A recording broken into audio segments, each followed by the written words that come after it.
Hey guys, welcome to this week's podcast episode for the Financial Freedom Podcast. I'm really excited about today's guest, Phil Whitebloom. His mantra is sales coaching for today while training for the future. He's got a career of more than 40 years helping others, and he's going to talk to us all about sales, and it's going to be a fascinating discussion. Phil, welcome. Thank you very much. I'm very happy to be here. Thank you for inviting me. Yeah, we know we're part of the Podmatch community. Tell people about your story, your background, and how you got started, what you do. So I've been in sales, like you said, for a very long time, for more than 40 years. This was my first job out of college, and I never left the field. I started out as a young salesperson, running up and down the street selling office equipment back in 1980.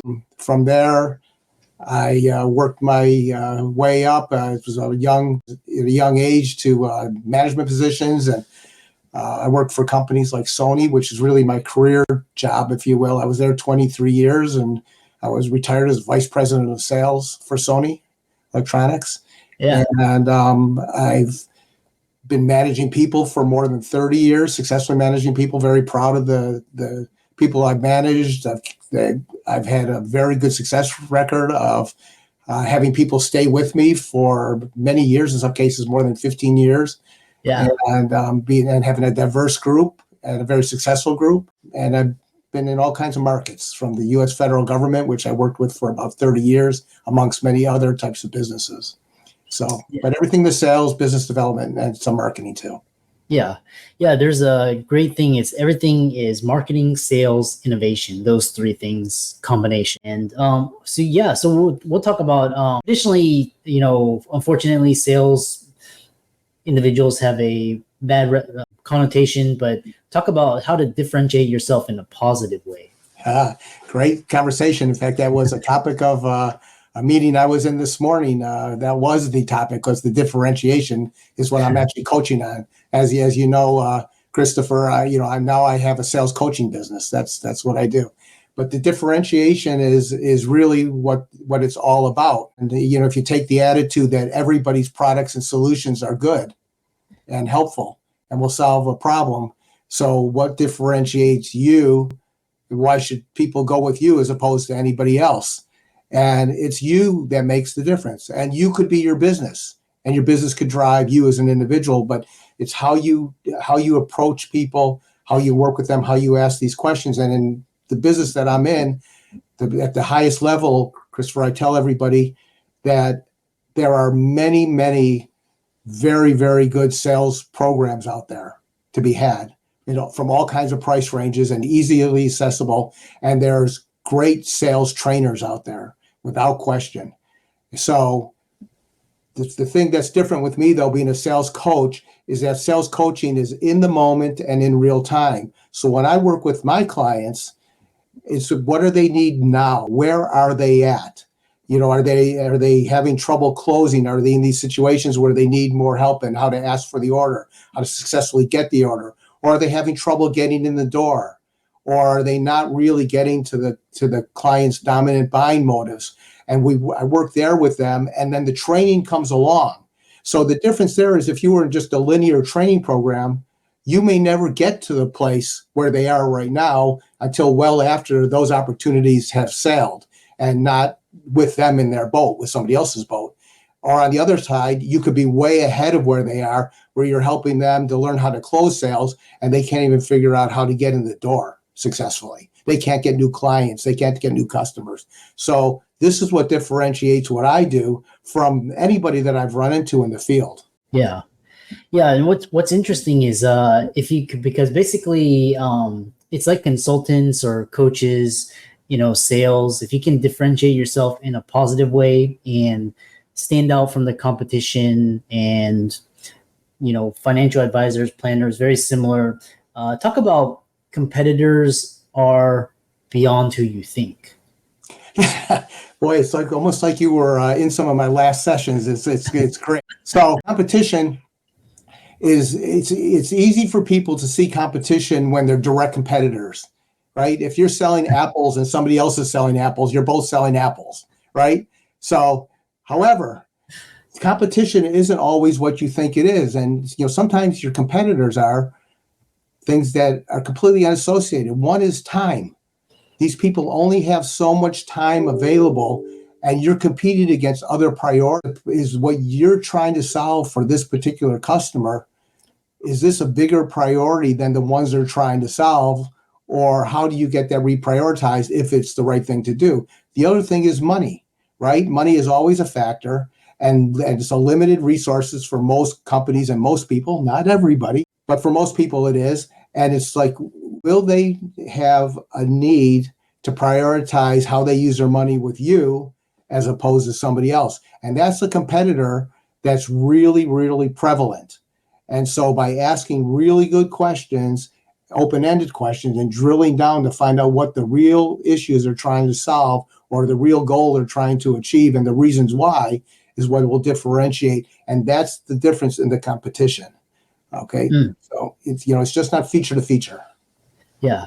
Yeah. And I love that. And, what's interesting is we're going to talk about, because the whole sales process, it's like you go from like a cold or warm lead and you kind of ask questions. You're just trying to gather information. So talk about opening doors by telling stories. Oh, it's all about the stories. Yeah. And you want to go. So one is the story's got to be relevant to the person you're talking to. Right? So you could have a great story about a great success, but if it's not meaningful to the person you're talking to, then you're going to miss the mark and the door won't open, or they'll say, I don't have a need, or I don't even know what you're talking about, Phil, go away. So the thing that you want to do, especially if you picture yourself in a networking event or someplace where you're meeting other people, right? And they come up and they say, hey, Christopher, what do you do? And you say, I'm going to tell you what I do. First, I have a quick question for you. What do you do? So find out if they're a truck driver, if they're a doctor, if they're what kind of doctor, if they're a doctor, because you don't want to make assumptions, because like, as you know, there's lots of kinds of doctors out there. Or are they a business owner of some Best Buy or some big place or a small place? You don't have to get into all the details. They'll just tell you what it is, and then you choose your appropriate story. And you could say, I was just working with somebody in this particular electric company, and the situation they were having was they thought they were having problems with salespeople. And that really wasn't the problem. The problem was in management. And we learned this by working together and by creating processes to help the management team, to help the salespeople. And then you ask the question, because remember, you're just trying to get in the door. You're not doing a sales presentation or anything else. You just want to get in the door, and then you say, and I would say to you, as I say, hey, Christopher, and I will ask you, what do you like about what you just heard? I'm actually asking you that question. Yeah. Well, I mean, basically you're opening the door, you're being inquisitive, and you, based on the answer, you come up, with a story to kind of gain rapport and you get into their world. Right. And once they answer that question in a positive way, it's always about expectations. Every part of the sales process is about setting expectations for yourself and understanding what the expectations are of the person or persons you're talking with. And by setting the expectation, the expectation is to get the appointment where you can learn more about their business, because you're not going to sell anything in the lobby of the restaurant, right? You're not going to sell anything on the networking floor with everybody else. You're not going to sell anything on the telephone like that. If it's a sophisticated kind of solution, you need to get in and you need to learn more. So when they answer that question, what did you like? Remember, I wasn't asking, do you understand? I wasn't asking, do you want to get together? No, I was asking, what did you like? And they say, great. I said, what I'd like to do is learn more about your business and see if there's a way that I could help you with where your needs are. When would you like to get together, next Tuesday or next Wednesday? And I didn't say get together, no or yes. It was the alternative, right? Which one do you want? If they don't want to get together, they're going to say, whoa, I don't want to get together. And then you could take it from there. But most of the time, by doing this open story, by asking what's going on, it works. And it's not a trick. It's sincere. As long as it's sincere and you're confident and you're honest about what you're saying, you'll get the appointment. Yeah, it's quite interesting. So the other question is, a lot of, because I work with, realtors, and the really good ones, they can they have really good clients. They can sell these the multi-million-dollar homes. And so talk about transitioning your career path from salesperson to someone as a leader and someone who trains others. It's really interesting because at the heart of everything is sales. Right. So it seems to be my niche, my thing. I don't try to be in charge of organizations or whatever. In fact, sometimes I try and hide because I just want to be a member, if you will. And but somehow I get selected to run groups, committees, organizations, and it really is because of always trying to help people out, and it's having an understanding of the needs of the company or the corporation you're working with or working for, as well as the needs of the customer and the employees and where they're at. And when you demonstrate that skill by being positive about, not whining all the time, but, being a solution provider, identifying a problem and offering solutions, that resonates. But then you have to have the respect of the people that are going to be working for you. And you have to have the trust of the people that you're working for, because they're depending on me or whoever the management person is to get the job done, which at the end of the day is make the number. And also you have the responsibility. There's other responsibilities that go along with it. So I was fortunate that I had some very good mentors in this area when I was younger, and it became my skill sets. I was in Sony's government division for 22 of the 23 years that I was there, amongst doing many other things that's in parallel over there. And I ran the organization for close to 20 years. But I also was vice president of sales for another company based here in the United States in the television industry. It was always in the business to business side, not the business to consumer side. And then also, helped a company in France set up the U.S. operations here in the United States. And then during COVID, representing an Israeli company that couldn't get into the country. So as their head of sales here. So it's just kind of a natural thing, but it's always about being focused on others and helping them. And if I could jump back to something you had said earlier, which is true, when you're talking about the bad connotation that goes with the title of sales. And I wear sales proudly. And I tell everybody I coach that you should be proud of it, because it is a profession where you're always helping others. You're always helping others. If you're sincerely curious about them and what they're trying to do, and you want to help them, you're finding things for them, ways to help them, even if you're not going to profit by it, just by helping them out, by directing them in the right place. I've got, stories, when I worked on a multi-year project at the Smithsonian, and it was a very competitive sale and everything else. But before even the final sale was done, they were asking me for help at the Natural History Museum in particular, with helping them to find things that were way out of my area of knowledge and everything else. They said, yeah, but Phil, we trust that you'll find the right person, or you'll find the right company to help us and direct us in the right place. That was earned trust, right? And so you're there when you're needed, and you're there when they need you, even if there's not a sale, in front of it. And a good example of that, which I'd like to share, is during working with NASA on a very large project that was a couple $1 million. And for what I did, a couple $1 million was a lot of money. For building a space shuttle, it wasn't a lot of money, but for doing what I did. And right in the middle of that sales process was a second shuttle disaster. And NASA shut down everything for a couple of years or more. And at the end of this, when it came back around, they said to me, Phil, the one thing, when they gave me this order, not only did we win it because we were technically competent and we were price competitive, and ironically enough, we weren't low price, but we value the best. They said, you were one of the only people that was here over the last years when we weren't buying anything, and you still were here regularly. You're still taking care of us. And now it pays off at the end. Yeah. It was a long answer to a short question, but yeah, it's interesting, because when I was doing consulting for hospitals, ultimately it was about being a good. I mean, you're selling your expertise and your skill set, and if you can do that well, you can apply it to cars, medical devices, pharmaceutical, real estate, a lot of things. ultimately. So one thing that if people wanted to go into sales, of course I know your answer is, would you recommend it, and what would advice do you have for those people that want to have a career in sales? I would say this, that I would ask why do they want to go into sales? Because there's different kinds of sales, and unfortunately some people could get into the wrong kind and be very dismayed and turned off and never go back at it again. Because there's certain sales when you're calling on people. I mean, there's not many professions out there that you face rejection all day, every day, right? When you're trying to get in everything else. But not all sales are that way. For example, if you work in a clothing store and you're a salesperson who really knows your product, you know how to dress people, you know what differentiates your clothing from other stores' clothing and everything else, you could be a great salesperson. And you could be making a lot of money for that store and doing well for yourself.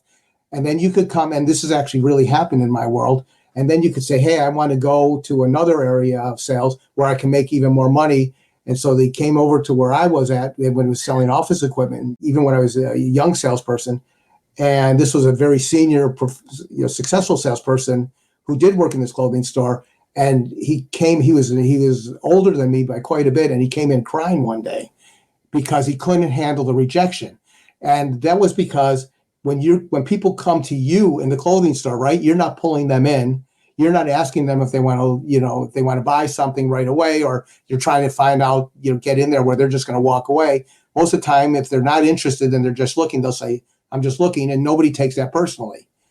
But when you have to go out and you don't have leads and you're not following up on inquiries and you're going door to door calling, cold calling and things like that, that's a different type of selling. And if you're selling to resellers and distributors because you're worth a manufacturer, that's different than selling to the end user. And I actually created an entire chart that shows which types of sales jobs pays the highest and next level, depending on who your customer is. And the end result really is that the closer you are to selling to the absolute end user, the more money you will make, because that is the one thing that if you don't show up for work, there won't be any sales. For example, if you were selling to a large electronics business and they really liked your product because they were selling thousands or hundreds of thousands or maybe millions of your items every year, right? Whether you got out of bed as a salesperson or not, they're going to continue to buy that product. Those decisions are made at such a high level, and they're part of the process for so long. The salespeople have a different responsibility than those who have to go out and go to, let's say, a government agency and get them to select your products for them to accomplish their mission. And the closer you are to the point where somebody says no, the more your value is as a salesperson. So the answer to the question is, I would ask them what they want to do. Why do they want to be in sales? What is it about sales that intrigues them? Because it is not for everybody, but the process is something that you will use in your life, whether it's personal life or whatever your profession is. The sales process is really important because it's about asking questions and listening, and then using that information specifically to respond. Yeah. I love that. And most sales the really good ones, they're very curious, and they don't take rejection personally. They basically try to enter into their client's world and see how they can help them, and by probing just very surface level questions, and then get deeper and deeper, try and understand it. It's the bad ones that give the industry a bad rap. As we kind of come to the end, what influenced you the most in business? Either, I know there's great books on sales, there's training. One thing you talk about is, how does coaching differ from training? Coaching is about being there in the moment and in real time. As I was saying earlier, is about working with companies and individuals on what their issue is now. Where do they need help now? What are they trying to resolve now? Why are they hiring me? Nobody's hiring me to train their people over a long time and then honestly expect this tremendous result at the end, because that's a course, right? So the coaching is the reason they've hired me is that because they have a situation that they want to improve. And it's not always a bad situation. I'm working with one client who owns 3 locations, and she wants to expand into other business markets. And she's already got lots of good things going on. She's making money. Her people love her. She takes good care of her staff. And now she wants to grow. So that's a place where I'm helping her. I've learned how to get in the door in these other markets that she's completely unfamiliar with from a sales perspective. And coaching does that. And training, as I said, is very important, but training is so linear that, you have to hope to pick up tidbits when you're there and recognize them. So I do the training along with the coaching. The coaching is the primary part because people need results now. And that's really a big thing. And that's what differentiates me and my business. And that's why I did retire after 40 plus years in corporate world and started this as a hobby, which turned into a really good, big business now that I love doing because, your question was I think here at the end is, why am I doing this or whatever is because and what influenced me the most. I would say that, Dale, being successful early on in my career was very helpful from a mindset. Dale Carnegie, his methodologies and his teachings in his books and everything else, and the courses that I took, they set the path for understanding the sales process for me. And then it was the reason I named my company BeenThere Consulting Services is because of all the things that I've had the ability to do in all the different marketplaces and all the different type of people to help. And some of these customers were mine for 30 years, regardless of where I was at. And regardless of whether I had anything that they needed, we still stayed in touch because that was the bond. And it was quite a few of them. So that's why I stayed, because the satisfaction is so great. And now I have the ability to coach others, mentor others, university students, work with not only new people in the industry, but people who are seasoned and they want to take advantage of my experience. And I'm all about helping others to be successful and watching the results. It's really great, especially on a week-to-week basis. Yeah. I love that. And you mentioned Dale Carnegie, and there's so many. How can people contact you, follow you, reach out to you, check out your website, etc.? Yeah, thank you for asking. So the best way to learn the most is right to my website, which is BeenThere, BE, that's as in consulting services. So it's BeenThere, and you could also send me an email directly at Phil, PHIL, at BeenThereCS.com. And I'll always respond. And everything's going on there, whether it's a sales coaching hour or how to work with me in one-to-one coaching. And I'm doing recording podcasts also, which will be released soon, and maybe you'll be one of my guests. Yeah, absolutely. And doing some other very interesting things. So I guess I have to put off retirement for a while. No, I tell all my clients I'll never retire. Once if you do what you're passionate about, you never work a day. So, right. Interesting. So, for all the audience out there, let's thank Phil for coming on to the podcast. Really, sales are it's a very egregious profession and gregarious, and it's really interesting. And all of Phil's resources will be in links and show notes. And thanks for coming on to the podcast. Thank you for having me. Much appreciated.